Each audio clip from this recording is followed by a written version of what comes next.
পাকিস্তানের 9টি জঙ্গি ঘাঁটি পুরোপুরি নিশ্চিহ্ন করে দিয়েছে ভারতীয় সেনা অপারেশন সিঁদুরের মাধ্যমে, এবং অপারেশন সিঁদুর সাকসেসফুল হয়েছে। এই যে কাশ্মীরের পেহেলগাঁও হামলা, সেটার প্রতিশোধ নিল ভারত, এবং শতাধিক জঙ্গি কিন্তু ভবলীলা সাঙ্গ হয়েছে। তো তারপর থেকে আমরা দেখলাম পাকিস্তান কিছু প্রোপাগান্ডা চালাচ্ছে, কিছু পুরনো ভিডিও, পুরনো কিছু ফটো দিয়ে তারা প্রতিপন্ন করতে চাইছে। তারাও ভারতের কিছু বিমানকে ভূপিষ্ট করেছে, কিন্তু বাস্তবিকভাবে কিন্তু সেটা প্রোপাগান্ডা ছিল। সেটা কিন্তু পাকিস্তানি মিডিয়াই, পাকিস্তানিরাই কিন্তু সেই জিনিসটা এক্সপোজ করে দিচ্ছে।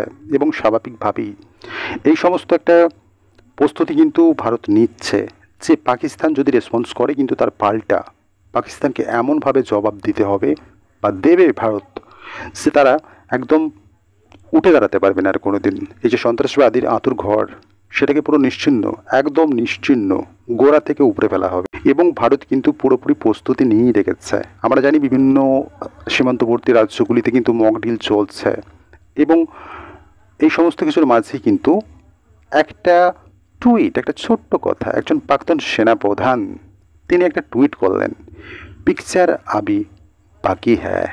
তো স্বাভাবিকভাবেই তার এই টুইট ঘিরে কিন্তু জল্পনা তুঙ্গে। প্রাক্তন সেনাপ্রধান মনোজ নারাভানে তিনি একটা পোস্ট করেছেন, পিকচার আবি বাকি হ্যায়। তো স্বাভাবিকভাবেই এই যে অপারেশন সিঁদুর কিন্তু এখনও শেষ হয়ে যায়নি, এখনও চলছে। অর্থাৎ স্বাভাবিকভাবেই একটা জিনিস সামনে আসছে, একটা প্রশ্ন মানুষের মনে আসছে যে নিঃসন্দেহে তাহলে আগামীতে আরও কিছু ঘটতে চলেছে।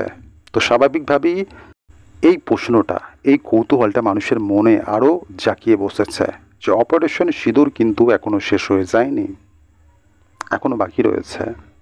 তো স্বাভাবিকভাবেই তো এটা তো অনুমান করা যেতেই পারে, যেহেতু একজন প্রাক্তন সেনাপ্রধান তিনি এরকম একটা কথা বলছেন যে এখনও পিকচার বাকি আছে। তো স্বাভাবিকভাবেই এর মধ্যে অনেক অর্থ রয়েছে। তো স্বাভাবিকভাবেই অপারেশন সিঁদুর কিন্তু আরও এগোবে, এবং এই মিশন সাকসেসফুল হবে।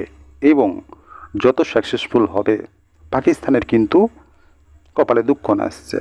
আগামীতে আরও আমরা কিছু দেখতে পাবো, যেগুলো ভারতের প্রতিরক্ষার ক্ষেত্রে নেওয়া হবে। অর্থাৎ ভারত যে জিনিসগুলো নিশ্চিহ্ন করলে ভারত সুরক্ষিত থাকবে, অর্থাৎ জঙ্গি নিধন, জঙ্গি ঘাঁটির বিরুদ্ধে অভিযান, সেই সমস্ত জিনিসই আমরা দেখতে পাবো। ইতিমধ্যে পাকিস্তান কিন্তু কোনো প্রত্যুত্তর করেনি, তারা তো কাঁপছে, মুখে বড় বড় আওয়াজ করছে, বড় বড় ফাঁকা আওয়াজ দিচ্ছে, কিন্তু বাস্তবিকভাবে ফাঁকা কলসি বাজে বেশি, এরকম একটা কথা আছে। তো ফাঁকা কলসি বাজে বেশি, তো তাদের তো করার কিছু নেই, মুখের আওয়াজটুকুই রয়েছে, তো রেসপন্স তো করবে না।